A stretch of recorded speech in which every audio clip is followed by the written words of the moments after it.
ಎಲ್ಲರಿಗೂ ನಮಸ್ಕಾರ. ರುಚಿ ಅಡುಗೆಗೆ ಸ್ವಾಗತ. ಇವತ್ತು ವರಮಹಾಲಕ್ಷ್ಮಿ ಹಬ್ಬಕ್ಕೆ 2 ಥರದ ನೈವೇದ್ಯನ ಮಾಡಿ ತೋರಿಸ್ತಾ ಇದ್ದೀನಿ. ಅದು ಸುಲಭವಾಗಿ ಮಾಡ್ಬೋದು. ಫಸ್ಟ್ಗೆ ಸಜ್ಜಿಗೆ ಮಾಡ್ಕೊಳ್ಳೋಣಂತೆ.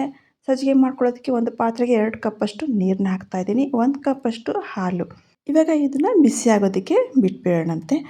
ಇದು ಬಿಸಿ ಆಗೋಷ್ಟರೊಳಗಡೆ ಒಂದು ಬಾಣಲೆಗೆ ತುಪ್ಪ ಹಾಕ್ಕೊಳ್ತಾ ಇದ್ದೀನಿ. ತುಪ್ಪ ಚೆನ್ನಾಗಿ ಬಿಸಿ ಆದಮೇಲೆ ಇದಕ್ಕೆ ಡ್ರೈ ಫ್ರೂಟ್ಸ್ ಹಾಕ್ಕೊಳ್ಬೇಕು.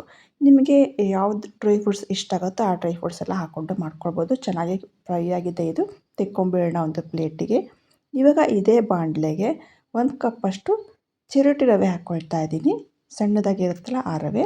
ಇದನ್ನು ಹಾಕ್ಕೊಂಡು ಸಿಮ್ಮಲ್ಲಿ ಇಟ್ಕೊಂಡು ಫ್ರೈ ಮಾಡ್ಕೊಳ್ಬೇಕು. ಇದು ಕಲರ್ ಸ್ವಲ್ಪ ಚೇಂಜ್ ಆಗುತ್ತೆ ಅಲ್ಲಿವರೆಗೂ ಫ್ರೈ ಮಾಡ್ಕೊಳ್ಬೇಕು. ನೋಡಿ ಇವಾಗ ಚೆನ್ನಾಗಿ ಫ್ರೈ ಆಗಿದೆ.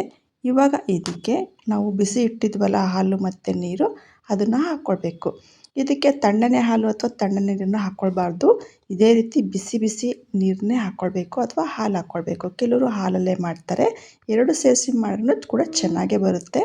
ನೋಡಿ ಇವಾಗ ಕೈ ಆಡಿಸ್ತಾ ಬೇಕು. ನೀರು ಹಾಕಿದ ತಕ್ಷಣ ಕೈ ಆಡಿಸ್ತಾ ಸ್ವಲ್ಪ ಗಟ್ಟಿಯಾಗುತ್ತೆ.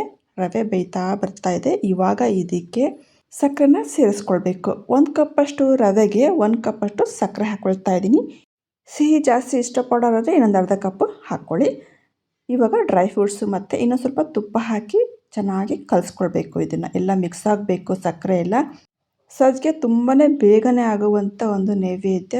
ತಿನ್ನೋದಕ್ಕೂ ತುಂಬಾ ರುಚಿಯಾಗಿರುತ್ತೆ ಮತ್ತು ದೇವಿಗೆ ತುಂಬಾ ಪ್ರಿಯವಾದ ನೈವೇದ್ಯ ಇದು. ಇವಾಗ ಲಾಸ್ಟಲ್ಲಿ ಸ್ವಲ್ಪ ಏಲಕ್ಕಿ ಹಾಕಿ ಚೆನ್ನಾಗಿ ಕಲಿಸ್ಕೊಂಡು ಒಂದು ಲಿಡ್ ಮುಚ್ಚಿಬಿಟ್ಟು 2 ನಿಮಿಷ ಇದನ್ನು ಹಾಗೆ ಬಿಟ್ಬಿಡೋಣಂತೆ. 2 ನಿಮಿಷ ಆದಮೇಲೆ ತೆಗೆದು ತೋರಿಸ್ತಾ ಇದ್ದೀನಿ ನೋಡಿ. ಇದು ಚೆನ್ನಾಗಿ ರೆಡಿಯಾಗಿದೆ. ಇದನ್ನು ತುಪ್ಪದಲ್ಲೇ ಬೇಕಾದರೆ ಮಾಡ್ಕೊಳ್ಬೋದು. ನಿಮ್ಮ ಪ್ರಕಾರಕ್ಕೆ ಅದು ತುಪ್ಪ ಜಾಸ್ತಿ ಹಾಕ್ಕೊಳ್ಬೋದು ಅಥವಾ ಕಮ್ಮಿ ಹಾಕ್ಕೊಳ್ಬೋದು. ನೋಡಿ ಇವಾಗ ಇದು ರೆಡಿಯಾಗಿದೆ. ನೆಕ್ಸ್ಟು ಹಯಗ್ರೀವ ಮಾಡ್ಕೊಳ್ಳೋಣಂತೆ. ಅದಕ್ಕೆ ಒಂದು ಕುಕ್ಕರ್ ಇಟ್ಕೊಂಡಿದ್ದೀನಿ. ಚೆನ್ನಾಗಿ ತೊಳೆದು ಇಟ್ಕೊಂಡಿರುವಂಥ ಕಡಲೆಬೇಳೆನ ಇದಕ್ಕೆ ಹಾಕ್ಕೊಳ್ತಾ ಇದ್ದೀನಿ. ಕಡಲೆಬೇಳೆ ಹಾಕ್ಕೊಳ್ಬೇಕಾದ್ರೆ 2-3 ಸಲ ಚೆನ್ನಾಗಿ ತೊಳೆದೇ ಹಾಕ್ಕೊಳ್ಳಿ.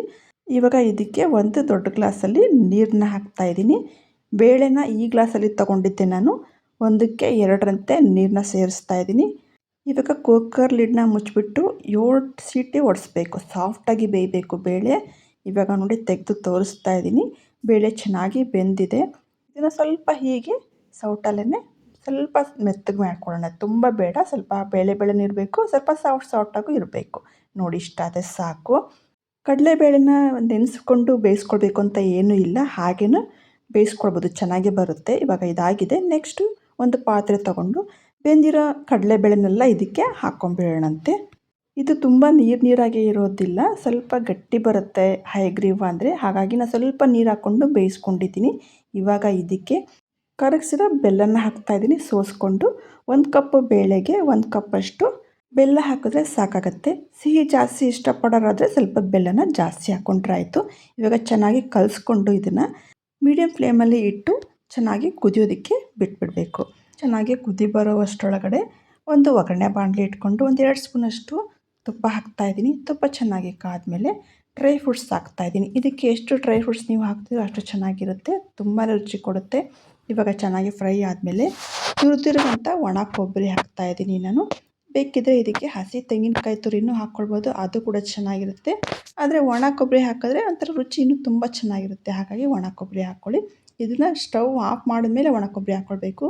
ಇವಾಗ ಚೆನ್ನಾಗಿ ಫ್ರೈ ಆಗಿದೆ ಇದು. ಇಲ್ಲೂ ಚೆನ್ನಾಗಿ ಕುದಿ ಬಂದಿದೆ ಬೇಳೆ ಮತ್ತು ಬೆಲ್ಲ. ನೋಡಿ ಥಿಕ್ನೆಸ್ ಆಗಿದೆ ಅಲ್ವಾ? ಈ ಥರ ಆದರೆ ಸಾಕಾಗತ್ತೆ. ಇದು ತಣ್ಣಗಾದ್ಮೇಲೆ ಇನ್ನೂ ಗಟ್ಟಿಯಾಗುತ್ತೆ. ಹಾಗಾಗಿ ಇದೇ ಸ್ಟೇಜಲ್ಲಿ ಇವಾಗ ನಾವು ಫ್ರೈ ಮಾಡ್ಕೊಂಡ್ರೆ ಒಣ ಕೊಬ್ಬರಿ ಮತ್ತು ಡ್ರೈ ಫ್ರೂಟ್ಸ್ನ ಹಾಕ್ಕೊಳ್ಬೇಕು.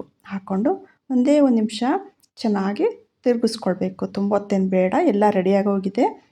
ನಿಮಗೆ ಹಯಗ್ರೀವ ಸ್ವಲ್ಪ ತೆಳ್ಳಗೆ ಬೇಕು ಅಂದರೆ ಒಂದು ಸ್ವಲ್ಪ ಹಾಲು ಹಾಕ್ಕೊಂಡ್ರು ನಡೆಯುತ್ತೆ ಅಥವಾ ನೀರು ಹಾಕ್ಕೊಂಡ್ರು ನಡೆಯುತ್ತೆ, ತೆಳ್ಳಗಾಗುತ್ತೆ. ಇದೇ ಹದದಲ್ಲಿದ್ದರೆ ಚೆನ್ನಾಗಿರುತ್ತೆ. ಹಾಗಾಗಿ ಇದೇ ಹದದಲ್ಲಿ ಮಾಡ್ಕೊಳ್ಳಿ. ಇವಾಗ ಇದು ರೆಡಿಯಾಗಿದೆ. ನೋಡೋದಲ್ಲ, ಸಜ್ಜಿಗೆ ಮತ್ತು ಹಯಗ್ರೀವನ ಸಿಂಪಲಾಗಿ ಎಷ್ಟು ಬೇಗ ಮಾಡ್ಕೊಳ್ಳೋದು ಅಂದ್ಬಿಟ್ಟು ಪೂಜೆ ಮಾಡೋಕ್ಕೆ ರೆಡಿ ಮಾಡಿಕೊಂಡು ಇದನ್ನು ಮಾಡ್ಕೊಳ್ಬೋದು. ಈ ವಿಡಿಯೋ ನಿಮಗೆ ಇಷ್ಟ ಆಗಿದ್ದರೆ ಶೇರ್ ಮಾಡಿ, ಲೈಕ್ ಮಾಡಿ, ಕಮೆಂಟ್ ಮಾಡಿ. ಹಾಗೆ ಹೊಸದಾಗಿ ನಮ್ಮ ಚಾನಲ್ ಯಾರ್ಯಾರು ನೋಡ್ತಿದ್ದೀರೋ ಅವರೆಲ್ಲ ಸಬ್ಸ್ಕ್ರೈಬ್ ಮಾಡಿ.